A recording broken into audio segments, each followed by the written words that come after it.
Primera de Juan, capítulo 2, versículo 3. Y en esto sabemos que nosotros le conocemos, si guardamos sus mandamientos. El que dice yo le conozco y no guarda sus mandamientos, el tal es mentiroso y la verdad no está en él. Pero el que guarda su palabra, en este verdaderamente el amor de Dios se ha perfeccionado. Por esto sabemos que estamos en él. El que dice que permanece en él, debe andar como él anduvo. Bueno, oremos pidiendo la bendición del Señor. Una vez más te damos gracias, oh Dios, por esta oportunidad de estar juntos como iglesia. Y ahora abriendo la Escritura, confiando en ella, confiando en tu poder, confiando en que tú nos hablas por medio de la exposición. Y necesitamos, oh Dios, que tú nos hables. Necesitamos que nos ayudes, que nos amonestes, que nos alientes. Cada corazón es diferente, cada situación es diferente, pero tenemos el mismo Dios, grande y poderoso, lleno de amor, de misericordia, que se preocupa también por sus hijos. Y en verdad necesitamos de ti, oh Dios, en esta hora. Necesitamos que avives nuestros corazones, que nos ayudes a tener firmeza, a ser fieles, aunque nos guíes al arrepentimiento a través de tu Espíritu. Un montón de necesidades tenemos que tú conoces, no te son ajenas, pero también creemos que cuando abrimos la Biblia tú nos hablas a través de ella y esa necesidad puede ser suplida también. Te pedimos, oh Dios, te imploramos que tú hables a través de la Escritura, de la exposición.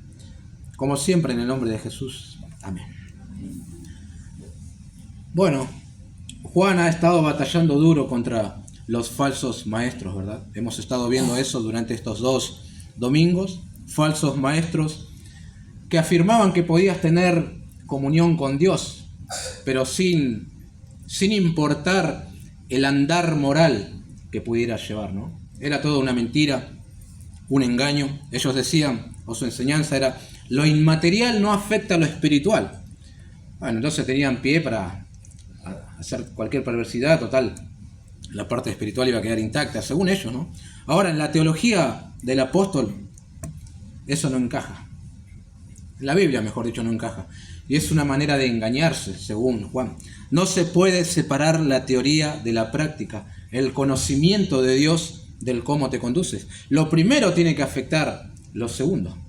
Si no, es señal de que la verdad no está en vos y no estás viviendo la verdad, practicando la verdad, mejor dicho. Ahora, también dijo Juan que afirmar que no tenemos pecado o que no hemos pecado, eso es algo muy grave, porque hace a Dios mentiroso. ¿Quién dijo que todos somos pecadores? ¿Recuerdan? Romanos 3, por cuanto todos pecaron están destituidos de la gloria de Dios, ¿verdad? Así que eso era otra mentira que Juan estaba refutando. Ahora, lo que Juan quiere con esto, mis queridos hermanos, es que reconozcamos que el pecado es algo que nos afecta a todos, a los creyentes también, obstaculizando así nuestra comunión con Dios. Pero a través de la confesión sincera de pecados, a través del ministerio intercesor del Señor como abogado y como sumo sacerdote, y a través del sacrificio que Él hizo como propiciación, nosotros podemos tener o restaurar la comunión con Dios, ¿no? Y gracias a Dios por eso. Ahora, con todo esto que Juan estuvo diciendo, pudiera ser que alguno dijera, che, Juan, me pusiste contra las cuerdas.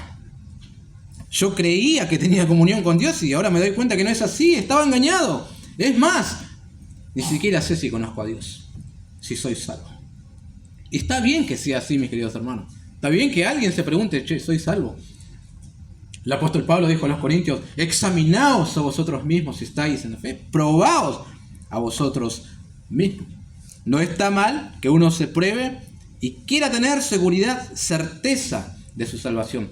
De hecho, si al finalizar la reunión, el mensaje, salís preguntándote, ¿soy verdaderamente salvo?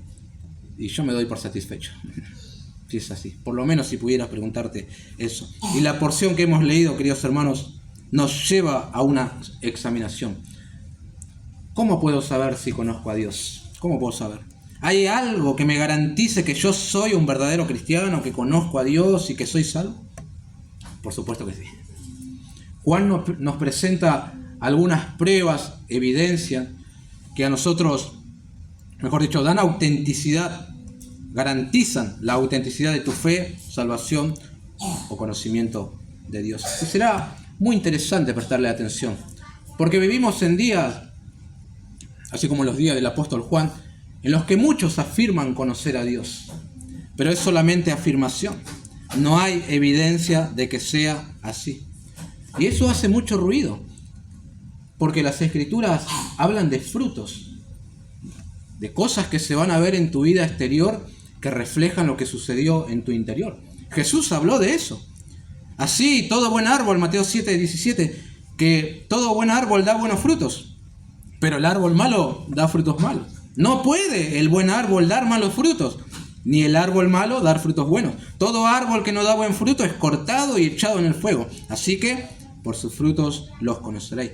Juan el Bautista dijo lo mismo en el capítulo 3, otra vez de Mateo. Cuando la gente venía a su bautismo, dijo, ¿dónde va? Dijo, haced pues frutos dignos de arrepentimiento. Pablo también habló del fruto del Espíritu, ciertas cosas morales, espirituales que tienen que verse en la vida de uno. Es decir, habrá algo visible que caracterice a los que verdaderamente han conocido al Señor. Algunos pueden pasarse la vida hablando de sana doctrina, conocerse todas las confesiones, enseñar aún los catecismos, y está bien, me encanta todo eso, leerlo, pero si en tu vida no se ve el fruto del Espíritu, la realidad externa de una transformación interna, entonces solamente sos alguien que profesa una falsa religión y estás engañado. Me encanta el libro, la epístola de Juan, porque él habla así, de esa manera, y de esa manera también tenemos que hablar. Ahora, ¿cómo puedo saber si conozco a Dios? En primer lugar, queridos hermanos, la prueba de que conoces a Dios es la obediencia a sus mandamientos. Versículo 3, y en esto sabemos que nosotros le conocemos, si guardamos sus mandamientos. Acá sabemos, conocemos, es la misma palabra griega, y solo en esta carta aparece unas 25 veces. Es decir, Juan habla un montón de conocer. Conocer si amamos a Dios, 4:8. Conocer si somos de la verdad, 3:19. El mundo no le conoce, 3:1. Conocer el Espíritu de Dios, 4:2, etc. Ahora, primero noten la certeza con la que habla Juan. Y en esto sabemos, no dice, y en esto, bueno, podemos llegar a tener cierta seguridad, o en esto creemos que, aunque no estoy muy seguro, no. En esto, que él va a decir, se puede tener plena certeza de que conocemos a Dios.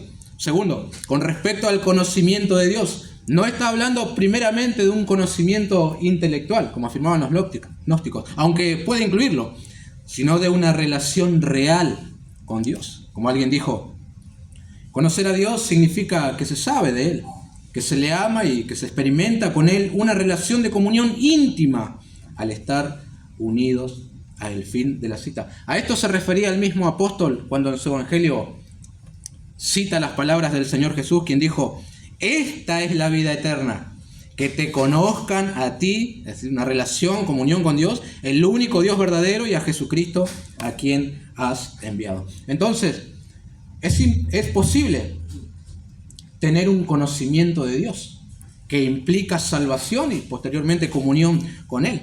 Ahora, no el conocimiento como el que afirmaban tener los gnósticos, algo místico, así, oculto para la gente común. Yo sé algo de Dios que vos no sabés, ¿no?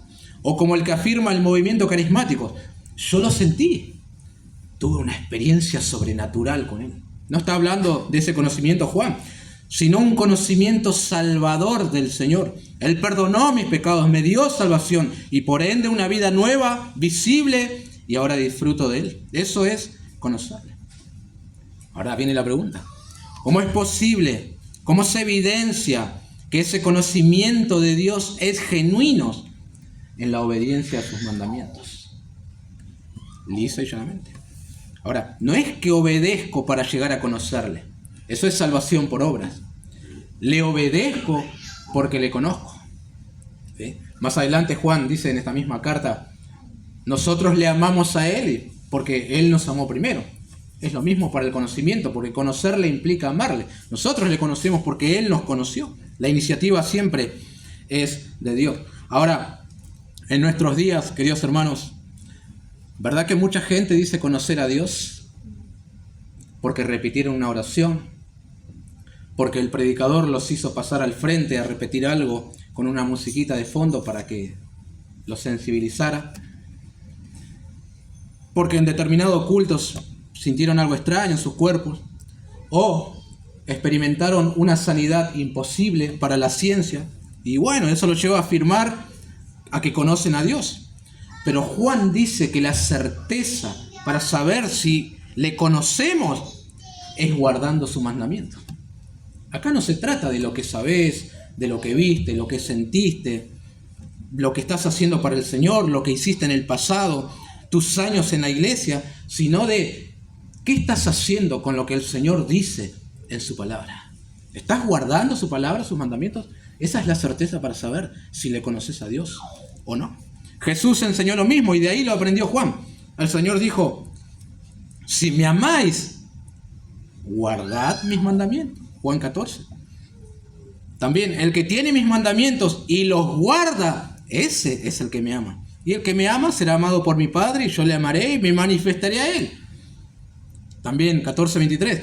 Respondió Jesús y le dijo, el que me ama, mi palabra guardará, y mi Padre le amará y vendremos a él y haremos morada con él. El que no me ama, no guarda mis palabras. Esa es la evidencia de que amamos al Señor. No levantando nuestras manos, te amamos, Señor, sos más que el aire que respiro. Si lo haces, está bien, pero es en la obediencia que el Señor entiende que le amamos y nosotros también entendemos que le amamos. No por temor, no por imposición, no por obligación, sino por amor a Él guardamos sus mandamientos. Yo creo que nosotros hemos romantizado mucho el amor. Y Hollywood también se ha encargado de eso. Historias como la de Romeo y Julieta. Entonces creemos que amar es solamente sentimientos. Y aunque los incluye, estos no son determinantes. El amor a Dios es obedecerle. ¿No te pasó como padre que tus hijos te dicen, te amo mucho, pa, te amo mucho, pa? Y vos tenés que decirle, bueno, si me amás, tenés que hacerme más caso. Y así siempre decimos. Porque de alguna manera queremos hacerle entender que el amor se trata de hacer lo que agrada al otro. Y que obedeciendo es una manera de demostrarlo. Josías suele decirme, pa, te amo mucho. Y siempre te voy a hacer caso. A la media hora le estoy agarrando los jotazos porque se mandó uno. Sí, pero bueno, pero él, ¿entiendes? Nosotros sabemos que con la obediencia que se manifiesta el amor. Ahora, antes de avanzar, tenemos que aclarar que con guardar sus mandamientos no estamos hablando de legalismo, un montón de leyes e instrucciones que vos tenés que cumplir, como si te resultara una carga pesadísima, como hacían los fariseos, ¿recuerdan? Mandamiento tras mandamiento tras mandamiento, y la gente dice, no puedo cumplir con esto. Pero los tipos ni siquiera lo cumplían. Estamos hablando de guardarlos porque le amamos y tenemos esa necesidad de expresar ese amor por medio de la obediencia voluntaria. Queremos agradar a Dios, queremos glorificarle como una respuesta a su gracia inmerecida, a su amor, a la comunión que tenemos. Tampoco estoy hablando de una obediencia perfecta, a rajatabla cumplir todo lo que el Señor dijo sin quebrantar nunca un mandamiento, porque ya hemos visto que todos somos pecadores. Nunca nuestra obediencia a Dios va a ser perfecta aquí en esta tierra. Lo sabemos a eso. Pero, queridos hermanos, como mínimo, como principio, tiene que haber una disposición en nosotros y esforzarnos con la ayuda del Espíritu Santo a guardar los mandamientos del Señor. Estar vigilantes sobre ellos e ir ajustando nuestras vidas a tales demandas. Pero si ni siquiera hay un deseo de obedecer a Dios, si no te afecta la desobediencia, ese conocimiento que decís tener de Dios es una mentira y te estás engañando ahora mismo. Tito, hablando de los corrompidos e incrédulos, capítulo 1, verso 16, dice, profesan conocer a Dios, como los gnósticos, ¿no? Que decían, pero con los hechos lo niegan, siendo abominables y rebeldes, reprobados en cuanto a toda buena obra. Y Jesús dijo en Mateo 7, conocidísimo, no todo el que me dice, Señor, Señor, como que le conoce al Señor, ¿no? De hecho, hasta le llama Señor, entrará en el reino de los cielos, sino el que hace la voluntad de mi Padre. Hacer es obedecerle, eso es lo que está diciendo el Señor.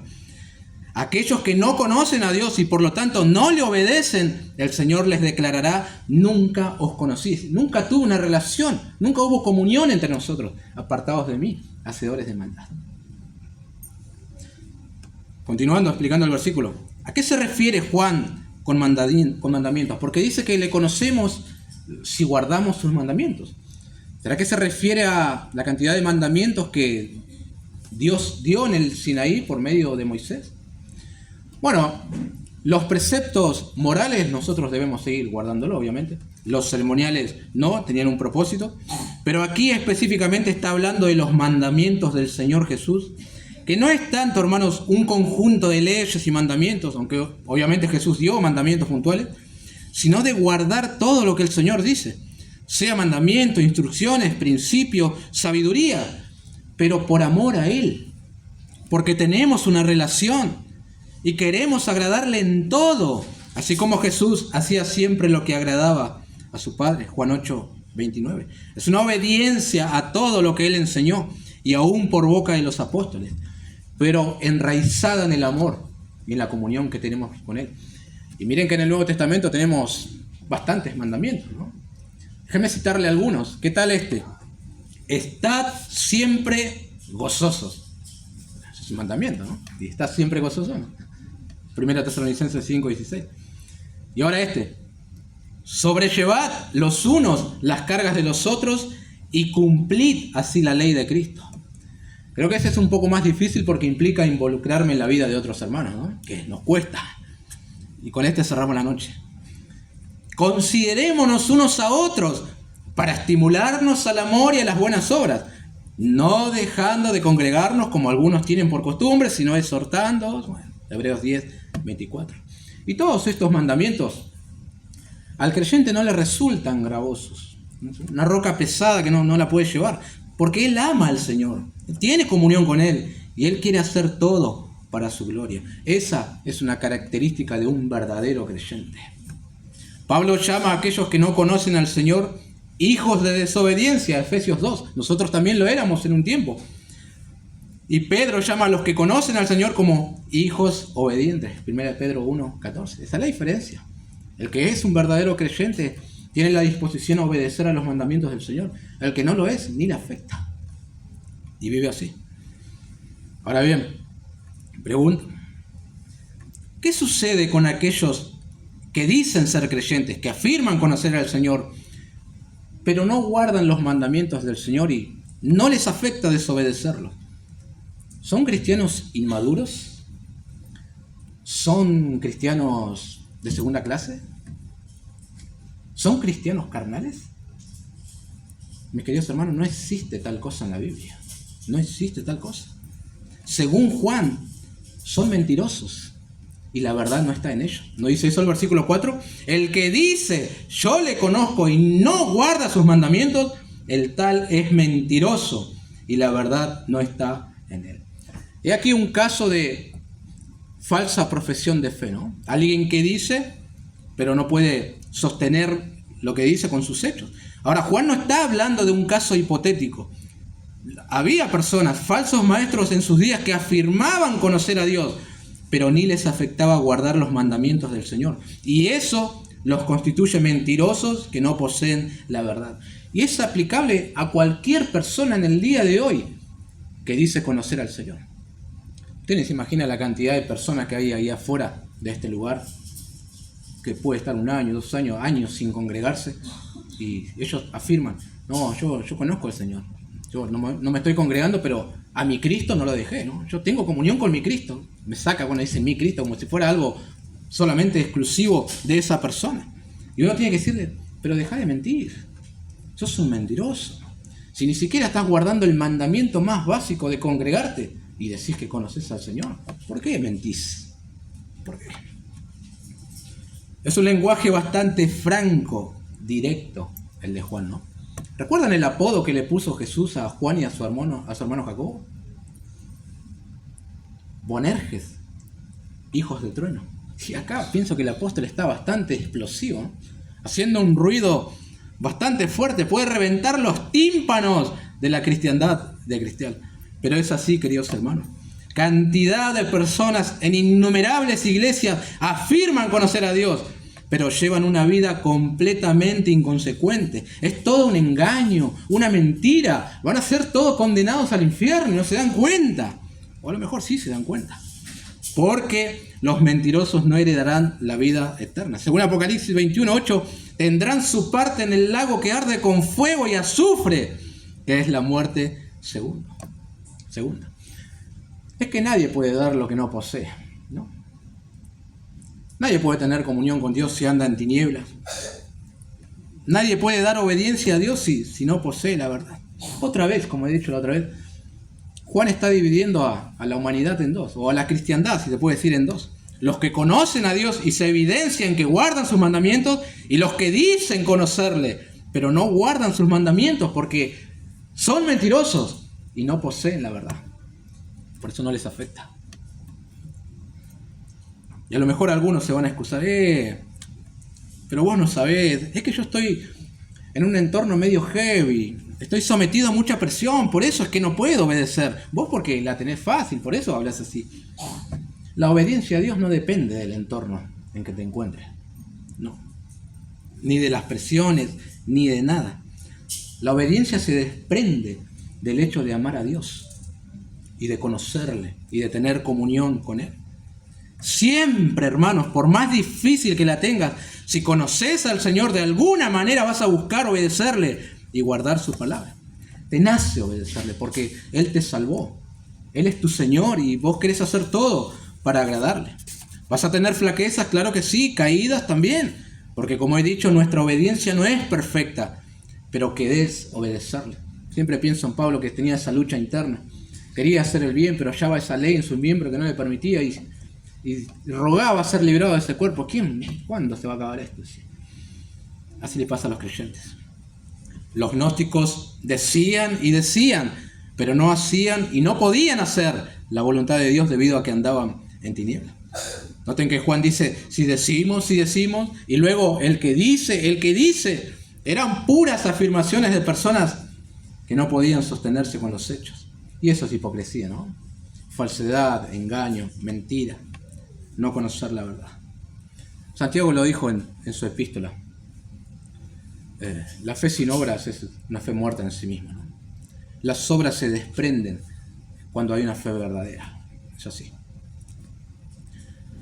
Así que ya lo sabes, si vas a afirmar que conoces a Dios, tenés que guardar sus mandamientos, porque si no, estás dando evidencia de que vivís una vida de mentiras. En segundo lugar, otra prueba de que conoces a Dios, otra evidencia, es que tu amor por Él se ha perfeccionado. Y acá tenemos el kit de la cuestión, versículo 5. Pero el que guarda su palabra, en este verdaderamente el amor de Dios se ha perfeccionado. Por esto sabemos que estamos en Él. Este sería el aspecto positivo de lo que él dijo en negativo en el versículo anterior. El barrote de Juan estaba bastante fuerte. Sin embargo, cuando en las Escrituras encontramos un pero, ahí como que nos nace una esperanza otra vez a nosotros y tenemos que estar siempre atentos cuando aparece esto. Acá Juan dice, pero el creyente que guarda la palabra de Dios, sus mandamientos, a diferencia de los falsos profesantes que solo dicen pero no hacen, en este verdaderamente el amor de Dios se ha perfeccionado, se ha completado, ha madurado, y debido a eso tiene certeza de que está en Él. Ahora, saben que nuestro versículo presenta cierta dificultad para interpretar este término. El amor de Dios se ha perfeccionado. Los conocedores del idioma dicen que esto puede interpretarse, es válida la interpretación de dos maneras. Preguntamos, ¿qué es lo que se ha perfeccionado? ¿El amor de Dios por nosotros o nuestro amor por Dios? Gramaticalmente, ambas interpretaciones son posibles. Es decir, que podríamos leer la oración así. Pero el que guarda su palabra, en este verdaderamente el amor por Dios se ha perfeccionado. Y la dificultad viene también porque Juan habla de las dos cosas en su carta. del amor de Dios por nosotros y de nuestro amor por Dios. Noten el capítulo 4, acá en la misma carta, versículo 9. En esto se mostró el amor de Dios para con nosotros, en que Dios envió a su Hijo unigénito al mundo para que vivamos por Él. Acá tenemos el amor de Dios por nosotros. Ahora noten el capítulo 5, versículo 3. Pues este es el amor a Dios, que guardemos sus mandamientos, y sus mandamientos no son gravosos. Acá Juan está hablando de nuestro amor por y hacia Dios. Entonces tenemos que jugarnos por una. Bueno, me voy a jugar que Juan está hablando de nuestro amor hacia Dios. Eso verdaderamente se ha perfeccionado. Y obviamente no lo hago al azar, lo hago teniendo en cuenta el contexto.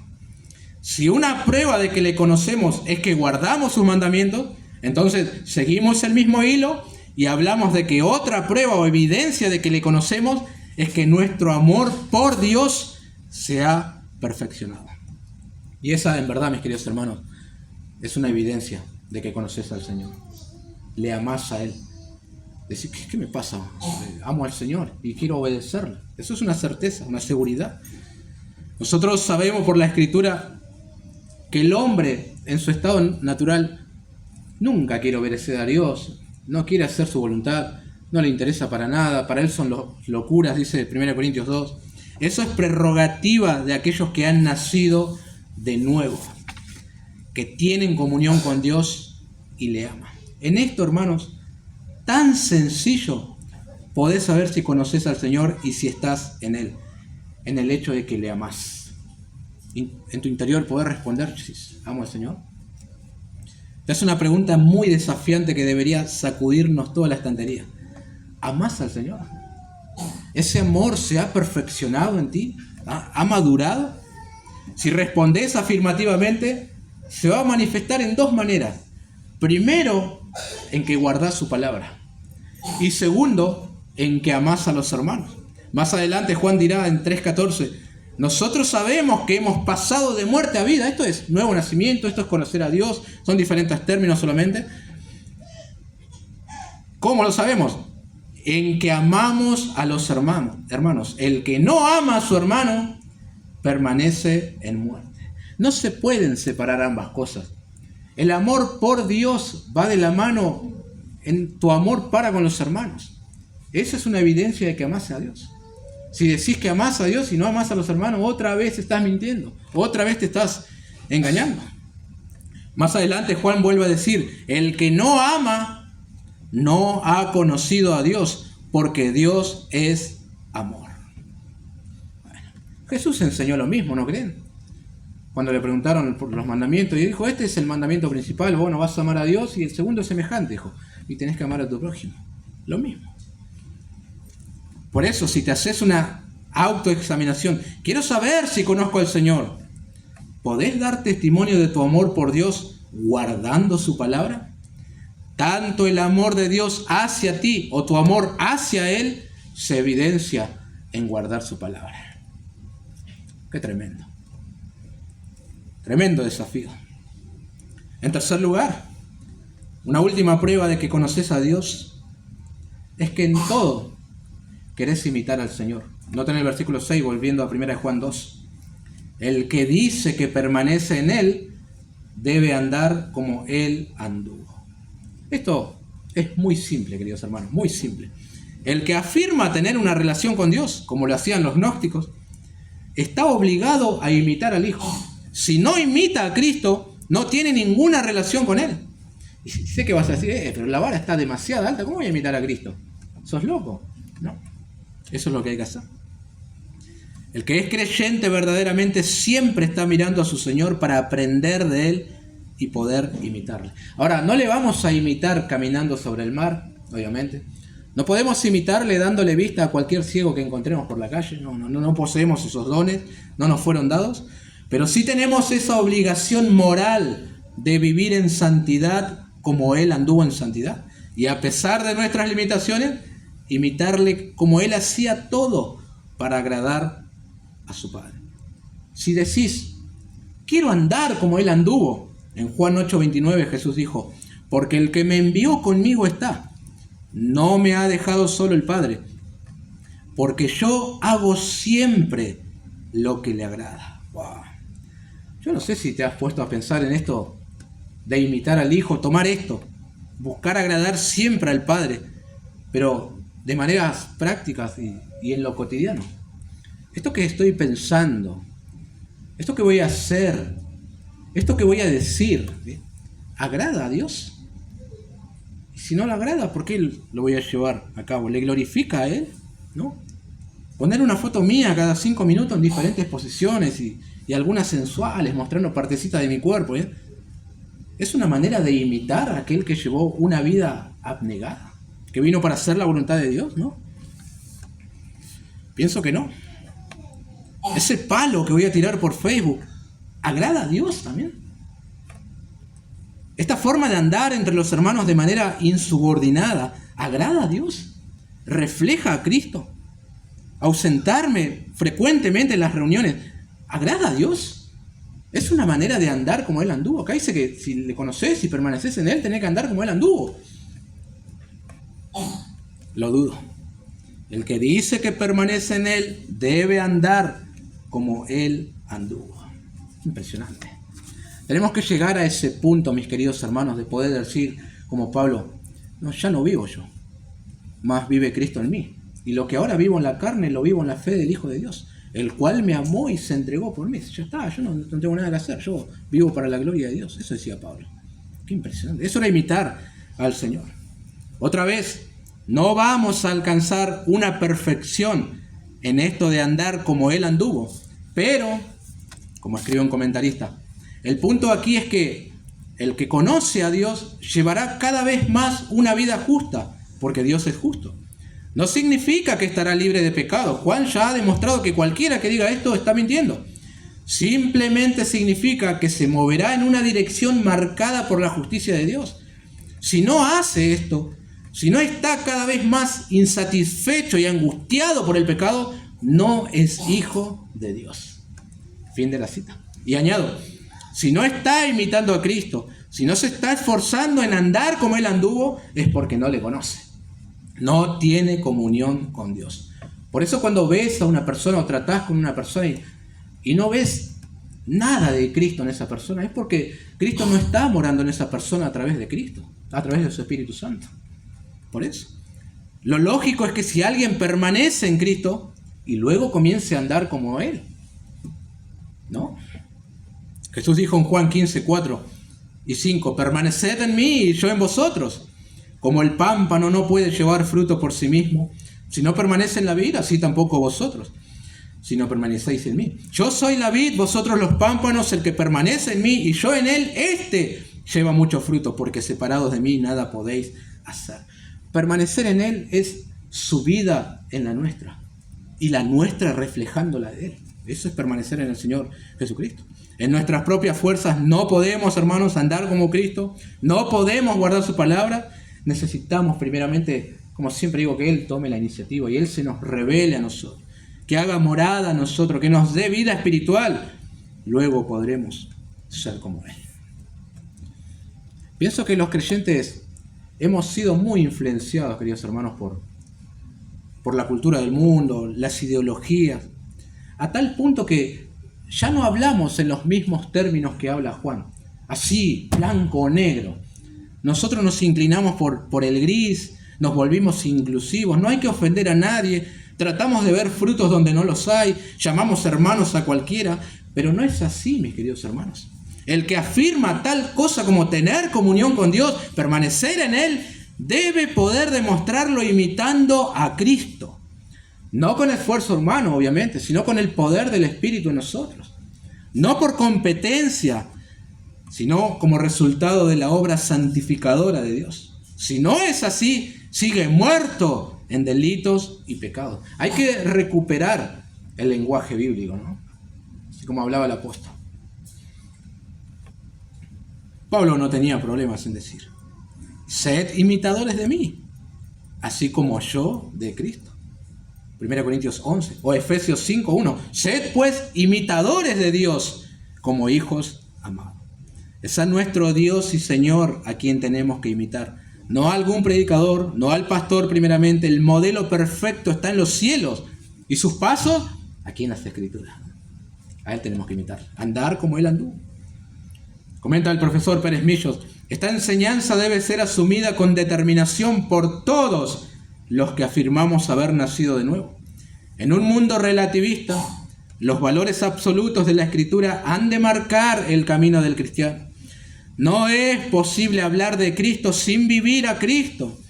No es posible testificar de la salvación sin que la regeneración se aprecie en el comportamiento de cada cristiano. El mundo no necesita tanto un discurso sobre Cristo, sino la manifestación visible de Él en cada creyente. Fin de la cita. Ahora, todos estos términos que utiliza Juan, tener comunión con Dios, andar en luz, conocerle, permanecer en Él, apuntan a lo mismo. Está hablando de alguien que ha nacido de nuevo, de un verdadero creyente, que es hijo de Dios y que eso puede ser probado por su andar. ¿Sí? De eso está hablando él. Si alguien dice que es un verdadero cristiano, bueno, su vida hablará más fuerte que sus palabras. Pero volviendo a lo de andar como él anduvo, para que esto sea posible, lo primero que tenemos que hacer es obviamente saber cómo él se condujo. Si yo no sé cómo Cristo anduvo acá en esta tierra, en su ministerio, y no voy a poder imitarle. Entonces, ¿qué tenemos que hacer? Conocer las Escrituras, prestar atención a las respuestas del Señor, a sus obras, memorizar versículos, estar familiarizado con la Biblia. Una vez que voy entendiendo cómo Él anduvo, que conozco su carácter, entonces lo segundo es comenzar a imitarle. Sí, implica una responsabilidad en nosotros también, saber cómo se condujo el Señor Jesucristo. Lo más fácil es decir, bueno, Él anduvo en amor y Él sanó a los ciegos, ya está, eso es todo. Hay un montón de sabiduría en los evangelios, en todo. Voy a imitar cómo Él perdonaba a aquellos que buscaban su mal. Voy a imitar cómo Él procuraba hacer siempre la voluntad de su Padre. Voy a imitar su ternura en el trato para con los otros. Voy a imitar su celo por la verdad. Voy a imitar su tiempo a solas con el Padre Celestial. En fin, hay tanto para imitar al Señor. Pero eso requerirá un esfuerzo de nuestra parte también, ¿no? Vieron que no viene todo del cielo, como decimos algunos, ¿no? Hay algo en nuestra parte que tenemos que poner. Conocer cómo anduvo el Señor y luego imitarle. Bueno, ¿cuántos siguen afirmando conocer al Señor? Ahora, no quiero dar o dejar bajo ningún punto de vista la impresión de que conocer al Señor es hacer un montón de cosas. Porque no es lo que está diciendo Juan, ni tampoco mi propósito.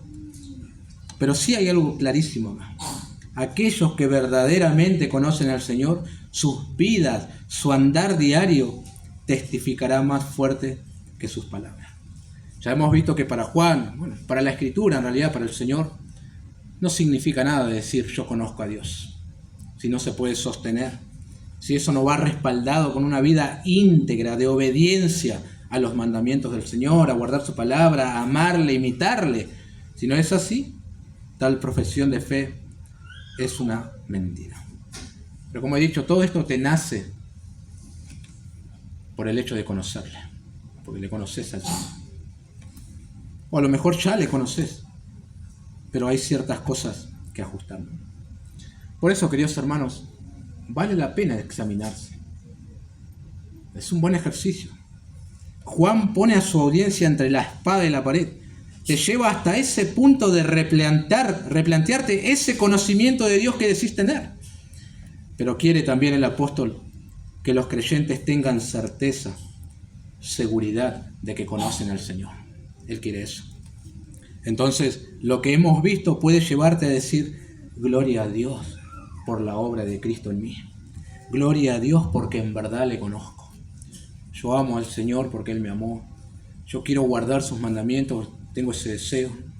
Yo quiero imitar al Señor. Bueno, gloria a Dios por eso. Es porque le conoces. Ahora, si esto no se evidencia en tu vida, entonces necesitas arrepentirte de tus pecados y rogar que el Señor te salve. ¿Sí? Y luego vas a comenzar a poder, luego se va a comenzar a ver esto en tu vida. Si no, no. Bueno, vamos a orar.